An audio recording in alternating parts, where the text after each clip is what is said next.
بسم اللہ الرحمن الرحیم۔ السلام علیکم ناظرین، آپ دیکھ رہے ہیں PNF پاکستان اور میں ہوں ملک اعجاز جسیہ۔ ناظرین، پاکستان کی معیشت کے اندر بڑی بڑی تبدیلیاں کی جا رہی ہیں، اور نہ صرف یہ کہ سی پیک کی بدولت بلکہ بہت سارے دیگر جو ممالک ہیں جن کے ساتھ حالیہ مہینوں میں جو پاکستان کی خارجہ پالیسی کہہ لیں یا پاکستان کی ڈپلومیسی کہہ لیں یا پاکستان کی تجارتی پالیسیز جو بنی ہیں، ان کی وجہ سے بہت سارے ممالک جو ہیں وہ اب پاکستان میں انویسٹ کرنا چاہ رہے ہیں۔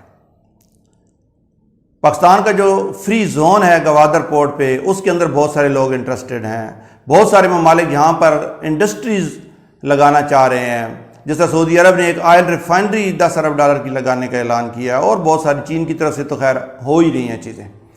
روس کی طرف سے بھی کئی ایسے معاہدے یا ایسی پیشکشیں آ رہی ہیں۔ لیکن ایک بہت بڑی ڈیولپمنٹ جو ہوئی ہے وہ ہمارے ان دوست ممالک کی طرف سے ہوئی ہے جن کو ہم گلف کنٹریز کہتے ہیں۔ یہ تقریباً 6 ممالک بنتے ہیں، جن میں سعودی عربیہ ہے، قطر ہے، بحرین ہے، عمان، UAE اور کویت۔ ناظرین، آپ یہ بھی دیکھیں کہ جب 2018 میں یا 2017 میں سی پیک کے اوپر جب کام ہو رہا تھا، بلکہ اس سے بھی پہلے جب 13-14 میں شروع ہوا، تو بہت سارے لوگوں کی یہ رائے تھی اور ہم بھی یہ سمجھتے تھے کہ UAE اور سعودی عربیہ جو ہیں وہ اس پروجیکٹ کو پسند نہیں کر رہے، خاص طور پر UAE اور دبئی گوادر کو، کیونکہ ان کے مقابلے پہ ایک چیز بن رہی تھی تو اس کو ایکسیپٹ نہیں کر رہے تھے۔ لیکن حالیہ دنوں میں یا حالیہ مہینوں میں کچھ ایسی ڈیولپمنٹس ہوئیں، پاکستان کی طرف سے ان ممالک کو یقین دہانیاں کرائی گئیں،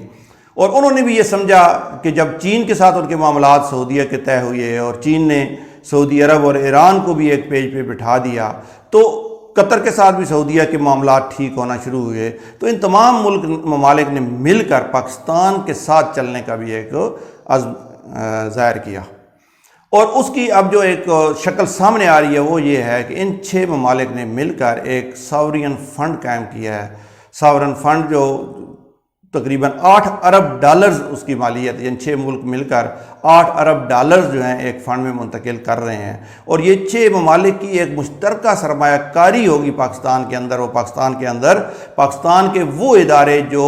خسارے میں چل رہے ہیں یا وہ ادارے جن کی پرفارمنس بہتر نہیں ہے، اور پاکستانی حکومت بھی کئی دفعہ ان کو نجکاری کے لیے پیش کر چکی ہے، لیکن وہ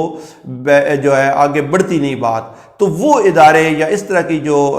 چیزیں ہیں ان میں وہ انویسٹ کریں گے، اور ظاہر ہے وہ ہم سے لیز پہ لیں گے یا کہیں پہ وہ کچھ شیئرز خریدیں گے، اور اس کے بعد ان پروجیکٹس کو وہ چلائیں گے۔ تو یہ جو فنڈ ہے، یہ اس کے بارے میں جو ایک علی عواض العسیری، ایک سعودیہ کے جو یہاں پہ پاکستان میں سفیر رہے ہیں، انہوں نے ایک مضمون کے اندر اس کا انکشاف کیا ہے، اور انہوں نے یہ بھی بتایا کہ انہوں نے موجودہ جو حکومت ہے اس کی تعریف بھی کی ہے، اور شہباز شریف کی خاص طور پر، کہ انہوں نے ملک کو ایک مشکل صورتحال سے نکالا، ڈیفالٹ ہونے سے کے کنارے پر جو ملک تھا ان کو ملا تھا اس کو وہاں سے نکالا، اور اب آہستہ آہستہ چیزیں سموتھ ہونا شروع ہوئی ہیں۔ تو ان کے بقول وہ چاہتے ہیں کہ پاکستان کی معیشت کو سہارا دینے کے لیے یہاں پر ایک سرمایہ کاری بورڈ انہوں نے بنا کے سرمایہ کاری ایک پول بنایا ہے، تو وہ ساورن فنڈ جو ہے وہ پاکستان میں سرمایہ کاری کرے گا، اور وہ ان کی اسی ریاض صاحب کی جو علی عواض العسیری صاحب ہیں ان کی جو رپورٹ ہے اس کے مطابق وہ کہتے ہیں کہ 2035 تک پاکستان کی جو اکانومی ہے وہ $1 ٹریلین کو کراس کر جائے گی۔ اس وقت جو ہماری اکانومی یا GDP ہے وہ تقریباً 340 ارب، یعنی کم از کم 2 گنا مزید بڑھ جائے گی، اور $1000 ارب یا $1200 ارب کو کراس کر جائے گی۔ تو یہ اس طرح کی جو خبریں ہیں وہ ادھر سے آئی ہیں۔ پاکستان کے اندر اس حوالے سے کیا کام ہو رہا ہے؟ پاکستان کے اندر بھی اسی طرح ایک ساورن فنڈ قائم کیا گیا ہے، اور اس ساورن فنڈ کے اندر یا اس پول کے اندر وہ ادارے رکھے گئے ہیں جو ادارے ہم ان کو خلیجی ممالک کو لیز پر دینے کے لیے یا ان کے شیئرز بیچنے کے لیے ہم پیش کر رہے ہیں۔ اس میں 7 ادارے فی الحال شامل کیے گئے ہیں، باقی ادارے بھی اس میں شامل کیے جا رہے ہیں۔ اس میں کچھ یہ بھی ہوتا ہے کہ کچھ ادارے ہم یہ سمجھتے ہیں کہ اس سال تو فرض کریں جی ریلوے جو ہے وہ تو آئی ہے، اس کو تو پرافٹ ہوا ہے تو وہ ہم کیوں دے رہے ہیں، لیکن ہم جب دیکھتے ہیں پچھلا ان کا ٹریک ریکارڈ دیکھتے ہیں 5-10 سال کا، تو الٹیمیٹلی ہمیں اس میں نقصان ہو رہا ہوتا ہے، کسی سال تھوڑا سا فائدہ ہو جاتا ہے۔ تو یہ ہماری یہاں پہ بھی پاکستان کے اندر بھی خواہش تھی کہ اگر ان کو پرائیویٹائز کر دیا جائے اور پرائیویٹ لوگ ان کو چلائیں تو وہ زیادہ بہتر چلا سکتے ہیں، لیکن جب یہ خلیجی ممالک یہ ادارے لے کر چلائیں گے تو وہ ظاہر ہے اور بہتر، کیونکہ ان کے پاس وسائل ہیں، اور یہ ادارے صرف چلانے کی بات نہیں ہوتی، جیسے ابھی وہ ہوا تھا کراچی میں ایک پورٹ کا کچھ حصہ جو ہے وہ یو اے ای کی ایک کمپنی کو دیا گیا ہے، تو اس کے اندر یہ ہے کہ انہوں نے اس پورٹ کو ڈیولپ کرنا ہے، اس کے اندر جو کنٹینرز کی سٹوریج کی گنجائش ہے اس کو بڑھانا ہے، اس کی اوورآل جو اس کے اندر جو چینلز ہوتے ہیں، جو برث ہوتی ہیں ان کو بہتر کرنا ہے، اس کو بندرگاہ کو گہرا کرنا، یہ سارے کام انہوں نے کرنے ہیں اور انہوں نے کر کے ہمیں دینے ہیں، اور وہ لیز پہ یہاں پہ بھی اگر آپ دیکھیں تو جو پورٹس ہوتی ہیں وہ ہم نے یہاں پہ لیز پہ دی ہوتی ہیں عام ٹھیکیداروں کو، جو پاکستانی ٹھیکیدار ہوتے ہیں، لیکن ظاہر ہے وہ صرف ان کے ساتھ ہمارا 1 سال کا یا 2 سال کا کنٹریکٹ ہوتا ہے، یا اس کے اندر انہوں نے کوئی ڈیولپمنٹ نہیں کرنی ہوتی، بلکہ ہم ان سے ایک کرایہ یا ایک ٹھیکے کے پیسے لے لیتے ہیں۔ لیکن جب بیرونی سرمایہ کاری آتی ہے تو ان کے ساتھ ہم یہ معاہدے کرتے ہیں کہ آپ نے صرف ہمیں کرایہ لے کے اور آگے جو ہے اس کی انکم نہیں لینی، بلکہ آپ نے یہ ڈیولپمنٹس کر کے دینی ہے۔ پھر اس کے لیے یہ بھی دیکھا جاتا ہے کہ جو سیکیورٹی کی صورتحال ہے یا ان چیزوں کو کیسے مینیج کرنا ہے۔ جیسے کراچی کے حوالے سے یہ ہوا کہ انہوں نے کہا کہ بھئی اگر یو اے ای کی وہ کمپنی یہاں پر کوئی بھی فارنر رکھنا چاہے گی بطور ملازم یا مینیجر، تو اس کو حکومت پاکستان اور سیکورٹی کے جو ادارے ہیں پاکستان کے، ان سے کلیئرنس لینی پڑے گی پہلے۔ تو اسی طرح یہ ادارے بھی جو ہیں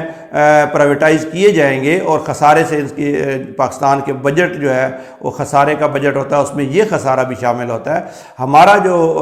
جی ڈی پی ہے ہماری، اس کا تقریباً 15% جو ہے وہ ان اداروں کو فیڈ کرنے میں، ان کو سبسڈیز دینے میں اور ان کو ان کا خسارہ بھرنے میں لگ جاتا ہے، اور یہ تقریباً کوئی 1200 سے 1250 ارب روپے ہوتے ہیں جو ہر سال ہم یعنی 5 ارب ڈالر کا جو ہے ہم یہ ہر سال خسارہ برداشت کرتے ہیں، اور ان اداروں کو حکومت پاکستان ان کو چلانے کے لیے، ان کی ملازمین کی تنخواہوں کے لیے، ان کے اندر دیگر جو ان کے اخراجات ہیں، بل ہیں ان کے بجلی کے اور دیگر، اس کے لیے یہ ہم پیمنٹ 5 ارب ڈالر کے قریب تقریباً ہر سال کر رہے ہوتے ہیں۔ ماہرین کی رائے یہ ہے کہ یہ ادارے فروخت کرنے کے لیے ہمیں اس کے جو سسٹم ہے اس کے اندر آسانیاں پیدا کرنی چاہیے، اور ان آسانیوں کے لیے اور بیوروکریسی کی جو ہرڈلز ہیں، جو مشکلات ہیں، ان کو بائی پاس کرنے کے لیے، ان سے بچنے کے لیے ایک قانون سازی کی گئی ہے پارلیمان کے اندر، اور اس کو اسٹیٹ اونڈ انٹرپرائزز ایکٹ 2023 کا نام دیا گیا ہے۔ ایس او ایز یعنی اسٹیٹ اونڈ، یعنی جو ہماری اسٹیٹ کی ملکیتی ادارے ہیں، ان کا نظام کیسے، ان کو ایک تو ایک پول میں لے کے آنا ہے، پھر اس کے اوپر جو ایک بورڈ یا ایک کمیٹی ہوگی وہ ان کی خرید و فروخت کا فیصلہ کرے گی، اور اس میں جو ہماری بیوروکریسی کی موشگافی ہیں ان سے ہم بچ کے ان کو جلدی اس پروسیس سے نکال پائیں گے، اور ہمارے پاس اس مد میں بھی اگلے 1-2 سالوں میں 7-8-10 ارب ڈالر کی سرمایہ کاری خلیجی ممالک سے آنے کا امکان ہے۔ تو ناظرین، یہ وہ ساری صورتحال ہے، آپ جو دیکھتے ہیں ہر روز ہم آپ کو کوئی نہ کوئی ایسی چیز پیش کرتے ہیں۔ ان خبروں کو بعض ان میں اینگل ایسے بھی ہوتے ہیں کہ ان کو منفی بھی لیا جا سکتا ہے کہ بھئی جی آپ اپنے ادارے بیچ رہے ہیں، لیکن اس کو مثبت طریقے سے بھی لیا جا سکتا ہے کہ ہم نے ان کو کیسے اس اکانومی کو سروائیو کرنا ہے، اور اس میں پاکستان کی اکانومی کو اگر اربوں ڈالر مل جائیں تو یہ اکانومی آپ کی آگے بڑھے گی، اور جو آپ کی انکم ہے سی پیک سے، آپ کی جو انکم انڈسٹریل زون سے ہے، آپ کی جو انکم دیگر جو انویسٹمنٹ یہاں پہ ٹرینز وغیرہ کے لیے، سڑکوں کے لیے جو چائنا سے، جو روس سے، جو تاجکستان وغیرہ سے انویسٹمنٹ آ رہی ہے، تو یہ ساری انویسٹمنٹ مل کے پھر جو یہاں پہ جو فری زونز خاص طور پہ گوادر والا بنایا گیا، تو یہ ساری چیزیں مل کے پھر آئل ریفائنریز لگی، پھر ایران کے ساتھ جو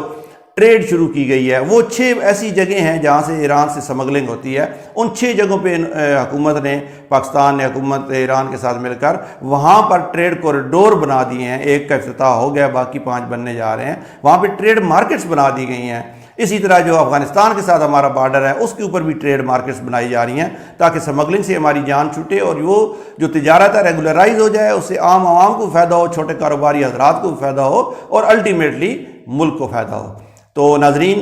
دعا کیجئے گا کہ ہمارے جو اس وقت منصوبے چل رہے ہیں ان کا جو مثبت پہلو ہے وہ ہی آگے بڑھے، اور اس میں پاکستان کو فائدہ ہو، اور ہماری معیشت جو ہے وہ بری معیشتوں سے نکل کر اچھی معیشتوں میں شامل ہو جائے۔ آپ سب کا بہت شکریہ، اپنا خیال رکھیے گا، اللہ حافظ۔